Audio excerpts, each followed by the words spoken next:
സീതാറാം യെച്ചൂരിക്ക് യാത്രാമൊഴിയേകി രാജ്യം എ.കെ.ജി ഭവനിൽ പൊതുദർശനത്തിന് വെച്ച മൃതദേഹത്തിൽ ആയിരങ്ങൾ അന്ത്യാഞ്ജലി അർപ്പിച്ചു. പ്രിയ നേതാവിനെ അവസാനമായി കാണാൻ എ.കെ.ജി ഭവനിലേക്ക് നേതാക്കളുടെയും പ്രവർത്തകരുടെയും ഒഴുക്കായിരുന്നു. പൊതുദർശനത്തിന് ശേഷം നടന്ന വിലാപയാത്രയിലും നിരവധി പേർ പങ്കെടുത്തു. വിലാപയാത്രയ്ക്ക് ശേഷം യെച്ചൂരിയുടെ മൃതദേഹം എയിംസിന് പഠനാവശ്യത്തിന് കൈമാറുകയും ചെയ്തു. വിഷ്ണു തലവൂർ വിവരങ്ങളുമായി ചേർന്നു. വിഷ്ണു, രാജ്യം ഈ അടുത്തൊന്നും കണ്ടിട്ടില്ലാത്ത തരത്തിൽ വൈകാരികമായ യാത്രയയപ്പാണ് സീതാറാം യെച്ചൂരി എന്ന വിപ്ലവകാരിക്ക് രാജ്യം ഒന്നാകെ നൽകിയത്. ഇപ്പോൾ അദ്ദേഹത്തിന്റെ ആഗ്രഹപ്രകാരം എയിംസിന് മൃതദേഹം കൈമാറുകയും ചെയ്തിരിക്കുന്നു. എങ്ങനെയാണ് വിഷ്ണു അവിടുത്തെ വിവരങ്ങൾ?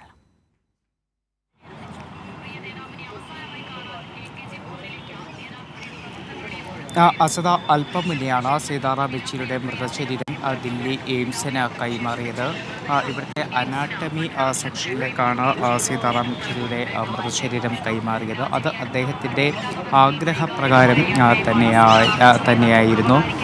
ഈ രാജ്യം ഈ അടുത്തിടയിൽ കണ്ടതിൽ ഏറ്റവും വൈകാരികമായിട്ടുള്ള ഒരു യാത്രയയപ്പ് തന്നെയാണ് എല്ലാവരുടെയും പ്രിയ സഖാവായിട്ടുള്ള സീതാറാം യെച്ചൂരിക്ക് ലഭിച്ചത്. കഴിഞ്ഞ ദിവസങ്ങളിലെല്ലാം അത്തരത്തിൽ വൈകാരികമായിട്ടുള്ള ഒരു അന്തരീക്ഷത്തിലൂടെയാണ് രാജ്യതലസ്ഥാനം കടന്നുപോയതും. പ്രത്യേകിച്ച് ഇന്ന് രാവിലെ മുതൽ തന്നെ എ.കെ.ജി ഭവനിലേക്ക് നിരവധി നേതാക്കൾ, പ്രവർത്തകർ, അണികളൊക്കെ തന്നെ, അനുഭാവികളൊക്കെ തന്നെ തങ്ങളുടെ പ്രിയ നേതാവിനെ ഒരു നോക്ക് കാണുന്നതിന് വേണ്ടി എത്തിയിരുന്നു. അമർ രഹേ സീതാറാം, അതോടൊപ്പം തന്നെ റെഡ് സല്യൂട്ട് മുദ്രാവാക്യങ്ങളൊക്കെ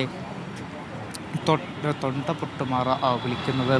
അത്തരത്തിൽ വൈകാരികതയുടെ എല്ലാ അന്തരീക്ഷങ്ങളും അതിൻ്റെ മാക്സിമത്തിൽ നമ്മൾ ഇന്ന് എ.കെ.ജി ഭവനിൽ പാർട്ടി ആസ്ഥാനത്ത് കണ്ടതാണ്.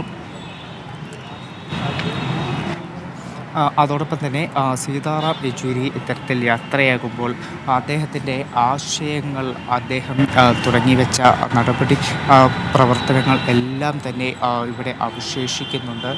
നമുക്ക് കാണുന്ന ഈ വാതിലിലൂടെയാണ് ഇന്നലെ സീതാറാം യെച്ചൂരിയുടെ മൃതശരീരം പാർട്ടി നേതാക്കൾ, മുതിർന്ന നേതാക്കൾ ഏറ്റുവാങ്ങി പുറത്തേക്ക് പോയത്. ഇന്നലെ ആ ഒരു മൃതശരീരം ഇവിടെ നിന്നും വൈകിട്ട് ഏറ്റുവാങ്ങി പുറത്തേക്ക് പോകുമ്പോൾ വലിയ തോതിലുള്ള മഴ കോരിച്ചൊരിയുന്നുണ്ടായിരുന്നു.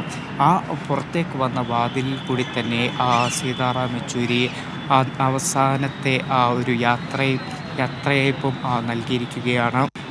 അവസാനത്തെ അഭിവാദ്യങ്ങളും കേട്ടുകൊണ്ടാണ് ഈ ഒരു വാതിലിനകത്തേക്ക് സീതാറാം യെച്ചൂരി പോയി ഓർമ്മയാകുന്നത്. അത് ഒരിക്കലും മരിക്കാത്ത ഓർമ്മയായി, ഒരു വിപ്ലവ നക്ഷത്രമായി തന്നെയാണ് സീതാറാം യെച്ചൂരി എല്ലാവരുടെ മനസ്സിലും നിലനിൽക്കുന്നത്. അത് പാർട്ടി പ്രവർത്തകർക്ക് മാത്രമല്ല, എല്ലാവരെയും ഒപ്പം നിർത്തിയ നിലപാടുകൾ വ്യക്തമായി തന്നെ എവിടെയും പറയുന്ന ആ ഒരു നേതാവ്, ഇന്ത്യൻ രാഷ്ട്രീയത്തിലെ ഏറ്റവും തലയെടുപ്പുള്ള നേതാവ്. തീർച്ചയായും വിഷ്ണു, അത്തരം വിശേഷണങ്ങൾ ഒരുപാടുള്ള നേതാവ് കൂടിയാണ് സീതാറാം യെച്ചൂരി.